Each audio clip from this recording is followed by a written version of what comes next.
Thank you for joining us on Oklahoma City Nonprofits in Action. We got another great episode. They're all great, but this is another one. We've got Jon Mays of the Good OKC today. We're going to be talking with him about the various things that organization does. Really fascinating things.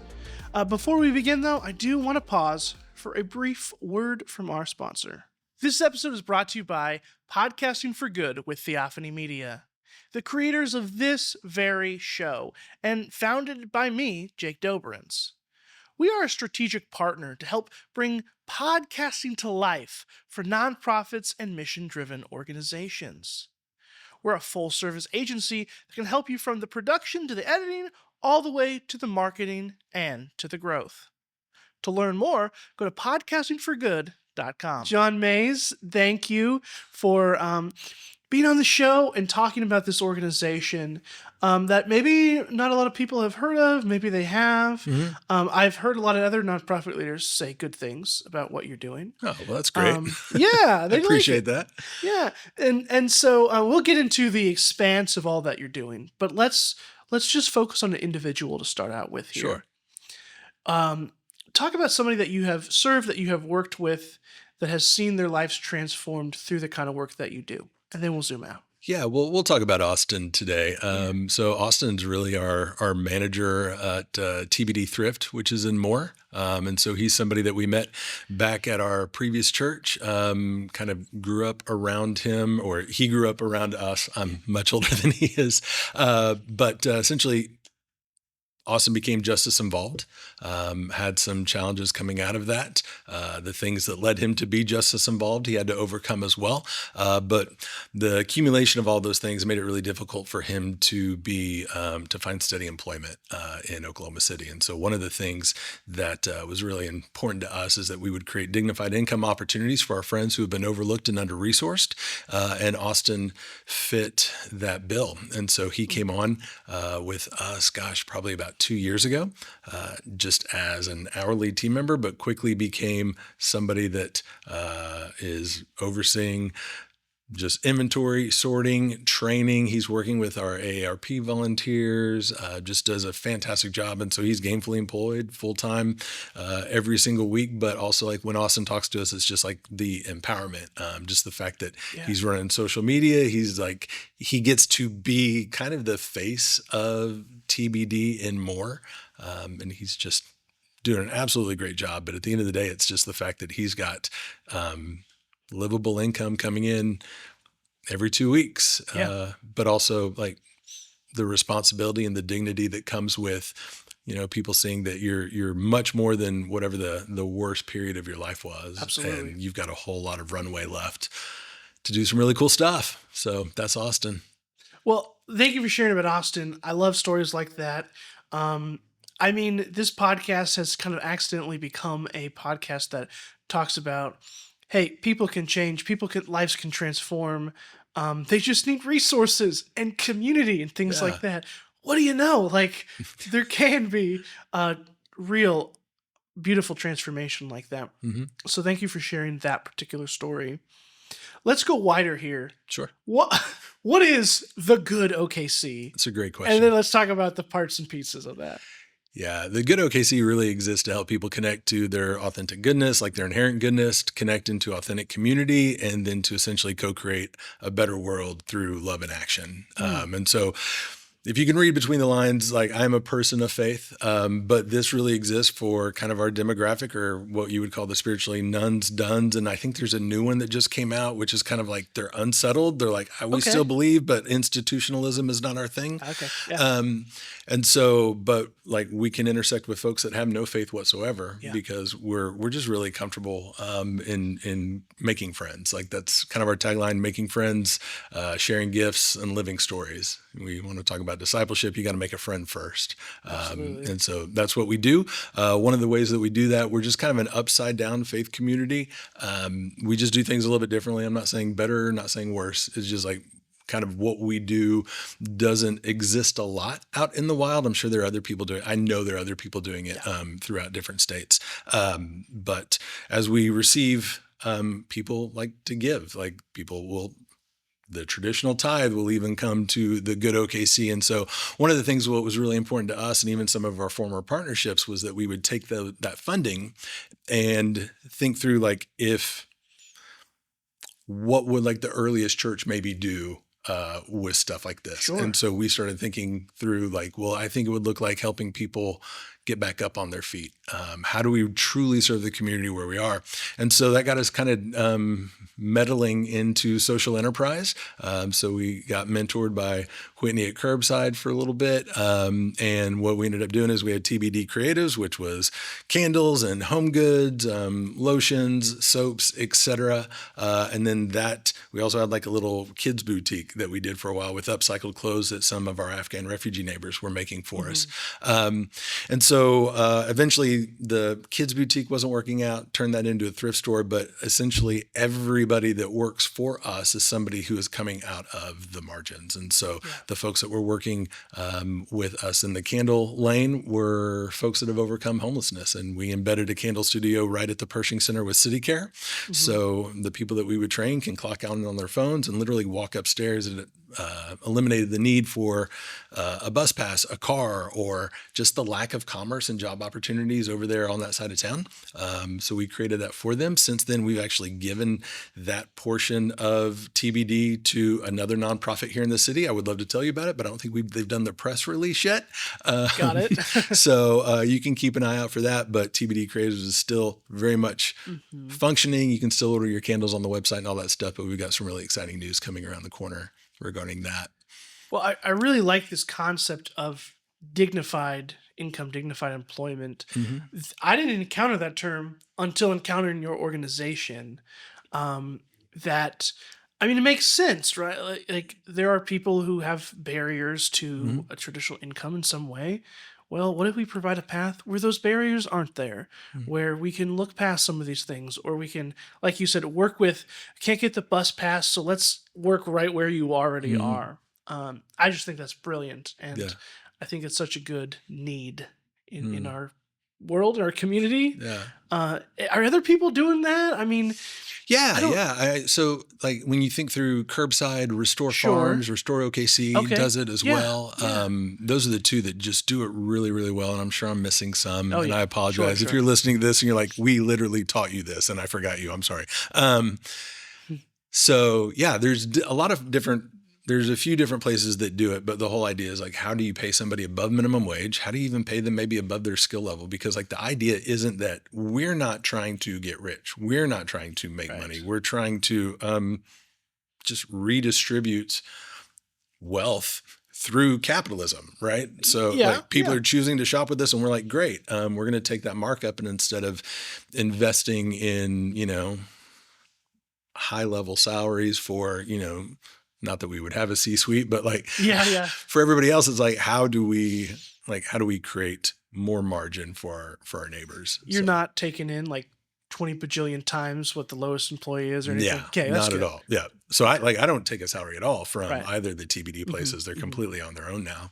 Yeah. So the other thing like with dignified income that I don't think we talk about enough is like the thing that makes it super magical is it's the relationships around that. So everybody knows like we are here for you. Like if we're working with you, sure, you're working with the customer, but we're working with you, and it becomes a family affair. So it's like my wife is like great friends with our TBD, all of our staff. Like she's there all the time.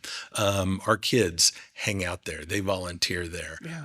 Like they ask like, hey, how's Henry and Lee Wynn doing? When we do pop-ups, like they get to meet all of our friends, and we get to meet their friends when they come by. And so it just becomes like this whole belonging thing, because like that's the other piece. You need financial support to be able to make it in the world. Like you got to be able to pay your bills and do all that kind of stuff. But ultimately, like what makes this special is like it's like this built-in community. It truly is like a ready-made family that you just plug right into.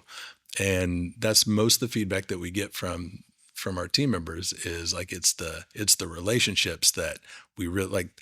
The money's nice, we appreciate it, right? But it's the relationships that are kind of the gas to the engine, I think.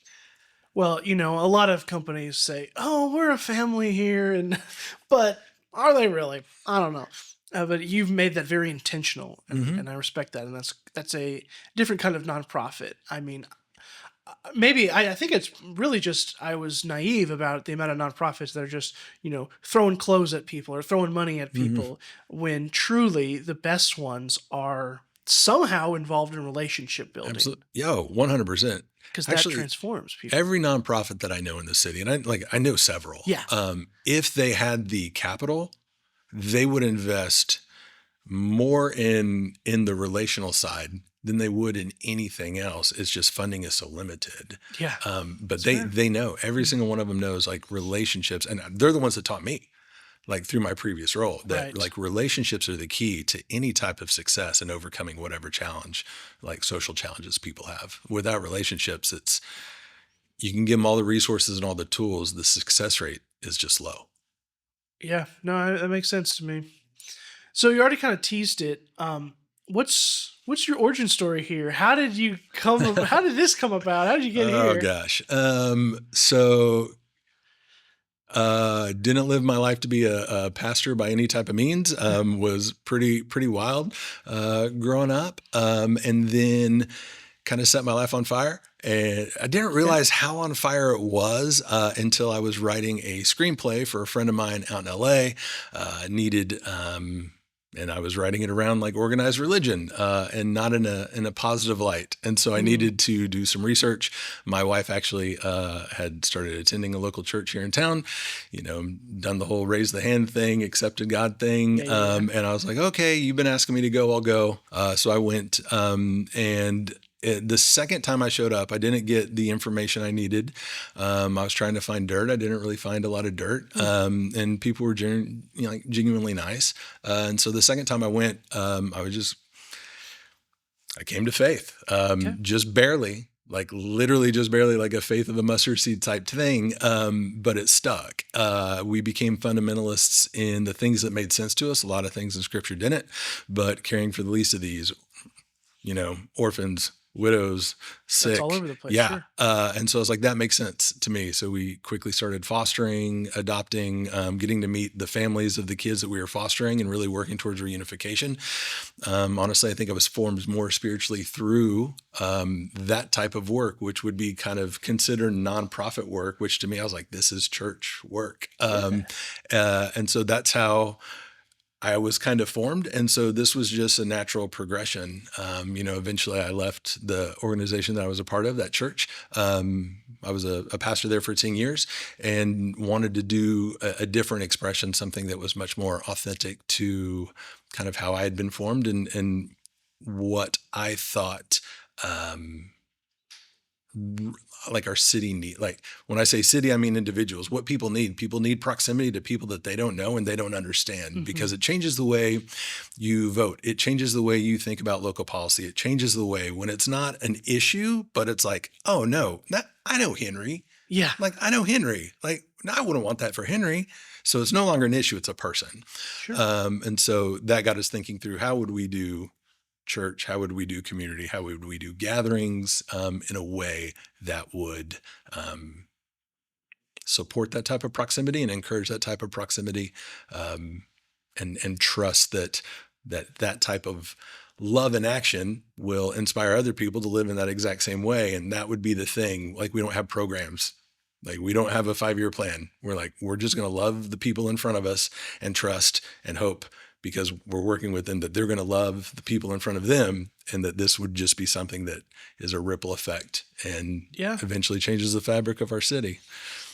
Well, I was going to ask you about what the future looks like, what the what next looks like. Maybe Sure. you can't answer that, but with the TBD kind Hmm. of spinning off, what does the Good OKC kind of look like in the future, to the best of your ability? Yeah. What kind of more relationship building type things are you planning to pursue? Yeah. So we don't want to be big, but we don't want to be big all at once. And Okay. so we're not focused on like a large gathering by any means. Most of our gatherings are 20 people or less.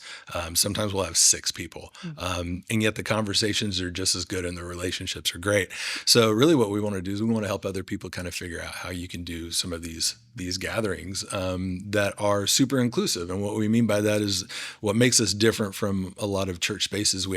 I have a doctrine, I have a theology, but my theology has changed quite a bit over the last 10 years, and I would expect that it'll continue to evolve in the future.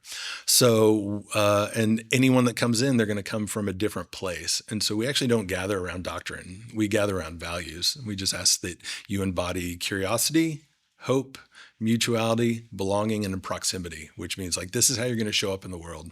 And if you can do those things, that means you're actually around people who vote differently than you, think differently than you, different socioeconomic status than you, but you're not judging them. You're actually curious, and we're learning each other's stories. And then when we do have to talk about the big things, like what do we do with, like, how do we feel about late stage capitalism, and what are some of the things that we can do about that? People are having informed conversations based off of people and relationships that they have, instead of, the agenda-based thing. So we're going to keep looking to train up other folks to do some of those smaller expressions. We're also looking at, since we're not doing the dignified income, we've got those things fully stood up. TBD is its own organization here. The TBD Home is part of another organization that you'll find out about later.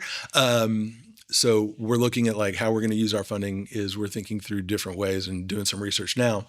How do we train people professionally to be advocates, specifically for folks who are coming out of like sexual abuse, sexual trauma, or spiritual abuse, spiritual trauma, sometimes both. And so creating certified advocates. So it's like if you were to serve with the good, you're serving by literally being an advocate for people. We just live in any headline that is trending now, it tends to be somebody is doing harm to somebody else. Sure. And so learning how to walk with people through that and be a really great advocate for them really helps them to be able to just share their story, heal, and bring about accountability to everyone. Because ultimately, like, that's what's beautiful in accountability is it gives everybody a chance to grow and heal, including those who've done the harm. So I'm getting on board with that vision for sure. And I do like that. It is kind of becoming a theme of the podcast in some ways of like, relationships, community. Apparently that's really important and super transformative. But yeah, because it is. That's why that keeps popping up on this show. I am curious, and maybe some of the listeners are curious. They say, Jon, I like what you have to say. This sounds good. I love that vision. How can people get involved? What are your needs? And you could talk about TBD. You could talk about whatever. How can people plug in some way? Yeah, I think probably the easiest way and the thing that we'd like to see the most support in would be like TBD Thrift and More. So this is something where obviously the more it is a nonprofit. So it's not set up as a business. It is set up as a nonprofit. So people can obviously donate financially to that. But how we actually make most of the money that supports it is through the thrift store. So if you've got stuff you're not using, people can donate to TBD Thrift, and we'll turn that into money for you. So you don't have to worry about that. So that's a really easy way to support. And then volunteer there. We get a ton of donations. Like the prices there are cheaper than honestly, I think everyone, like, that's purposeful. And so it's super affordable and people like that. And so we get a lot of donations, but we want to keep overhead down. So we don't have a ton of team members. So we rely a lot on volunteerism to kind of help us get some of those things sorted and onto the floor. So there's that. And then, regarding the good, it's real easy. You can just come hang out with us on a Monday night. It's when we tend to do our conversations. Totally forgot about this. We're building out the other piece other than advocacy is volunteer chaplains. And so training folks, like a good chaplain, the difference between a chaplain and a minister or a pastor is they have no agenda. And I don't say that in like a rude or negative way. Like, we need agendas. A world without any type of agenda would be pretty chaotic. But in this, it's like you're not trying to move them from point A to point B. A great chaplain is there to simply listen, to be a peaceful presence, and to just care for that individual as best they can. And so we're working on some training now so we can bring people in specifically to work with us at City Care. So that's one need that we have found. There's a lot of folks that will come into the night shelter and to some other places, and it's been months since somebody has been able to just sit with them and let them talk Okay. without, like, a case manager has, like, there's things they need to do. We have to help get you housed. We have to help get your birth certificate, all these things. But someone that can just sit there and listen to their story, listen to their day. So that's another way you can get involved if you're interested in proximity and really caring for the least of these in a real relational way. We'll be training up chaplains starting this summer. Okay. That's exciting. Yeah, I mean, I do a lot of podcasting and tend to be more on the talker side of things, but I'm learning, and life forces me to learn this a lot, of the power of listening. And it's something I'm trying to get better at. And I can practice on a podcast like this too, but that program sounds very interesting. Might have to talk more about that with you later. Yeah, absolutely. Because that is kind of right up my alley and something I want to explore. So great. Well, that's a lot of different places you've pointed people to in different ways to get involved. Again, appreciate your mission of just building relationships and trying to create community that's authentic and real and beautiful.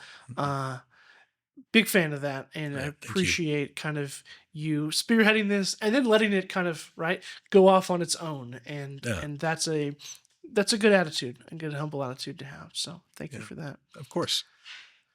Well, I do want to transition a little bit into our kind of fun little question at the end, more or less. My question for you is this, John. I'm curious to see how you might answer. Just kind of, what's your favorite thing about Oklahoma City? Let's talk about this place. How long have you been here? First of all, I should have asked that. Oh gosh. So we've been back since like 2012. I think. Okay. Yeah. So a good chunk of time. But here. I grew up here too. Oh, you grew up here. Great. Yep. So then you're the perfect person to ask, what's good about this place? What do you like? What's your favorite thing? I'm a person that actually loves change. Okay. And Oklahoma City just is full of change. It keeps changing. Going from like a little nothing town to like a top 20 city in the US, and then just how that change ripples. Like, post COVID, like we pulled a ton from the coasts. So essentially we got like the coast conservative, right? So the coasts were too liberal, like coming out of COVID for folks. And they were like, okay, well, we want something. So they moved to Oklahoma, like not all of them, but a lot. But like a coastal conservative is like a liberal, like progressive in Oklahoma. And so what you're finding is just like, it's becoming a little bit more of this like melting pot of different ideas and different thoughts. And like the restaurant scene is amazing. Like the local art is really, really good. Like the culture is strong, but also like on the back of like a really hard history. Like if you take like, you don't have to go back far thinking through Oklahoma history. Like there's a reason that the dirt's red, probably. Like it's pretty bloody. It's not great at all. And so like seeing how like some of our cultural things that need reparation, plus like the excitement of new ideas and new thoughts, I'm just really hopeful. Like the nonprofits here have great synergy around each other, work together really, really well. Yes, they do. I think Oklahoma City could become something pretty beautiful. And I think it's just happening. I don't think anyone's necessarily planning it. I think it is becoming, or at least has the potential to become. Maybe I'm just like a crazy optimist, but me too. I love it. Yeah, the change. I think we're right there on something that could be pretty amazing. Well, I'm a crazy optimist myself, and I have to agree. But then again, I'm a crazy optimist. But it is an exciting place to be. I've been here like 10 or 11 years now, and it's just got a little pride in the city, and always learning, changing for sure, becoming kind of a big city in the world stage. Got to say, I got my canoe tickets for the Olympics in 2 years. Yeah, that's wild. So in 2 years, I can see the Olympics right here in Oklahoma City. Yeah, you can. And I have 2 years to learn about canoe racing and all that. Yeah, how hard can it be? Probably really hard to do, but like I think following it, it's like I think we can. Yeah, from point A to point. I think I can follow it well. Yeah. And Definitely probably not in any splash zone or anything like that. I Yeah. don't think I got those seats, but Yeah, probably just angered everybody who is an Olympian canoeist. My apologies. I yeah, didn't mean that. that's fair. Well, like I said, I got 2 years to have my opinions on who should win this and that and all of that. And you're right. I got some time to develop that. So, but anyway, big things, exciting things in Oklahoma City. A lot of cool things to note here for sure. A lot of things to choose as your favorite. But what my favorite part of the last 30 minutes was getting to know you, hearing about your organization and all of that. That's really good. Definitely want to encourage people to look into that. If any of that piqued your interest, if anything's there was like, ooh, that's a community I want to be a part of, or hey, I can shop at that thrift store, whatever that might be, awesome. We'll have the links in the show notes and things like that. We want to support Jon and the work that has evolved even beyond kind of what he created and spearheaded. So definitely get involved in that, support that. Definitely Thanks. want to encourage people to do that. Well, to the listeners, thank you immensely for spending time with us today, for listening to this conversation. We do want to encourage you to share this out. Talk to your friends, your neighbor, your coworkers, your weird uncle. Doesn't matter. Share out about this episode. And we definitely want to get the word out about this great organization that we featured. And we have tons of great organizations that we feature right here on the Oklahoma City Nonprofits in Action podcast. So thanks, everybody. And we also want to shout out Theophany Media, which produced the show. I'm your host, Jake Doberins. Definitely want to make mention of Rose Records, which is right where we are today, and Taylor Moore is our editor, and he creates the show and brings it to life, and we're so appreciative of him. Joy Renee Creative did our graphic design and is involved in making things look pretty on the design front, skills that I do not have, so thankful for her creative work. And we definitely want to thank the sponsors. Sponsorship information, again, is in the show notes and throughout kind of the publicity and branding of this episode. We want to thank them for getting behind this mission and this message today. And finally, thank you, Jon, for being on. We appreciate you greatly. Of course. Appreciate you, Jake.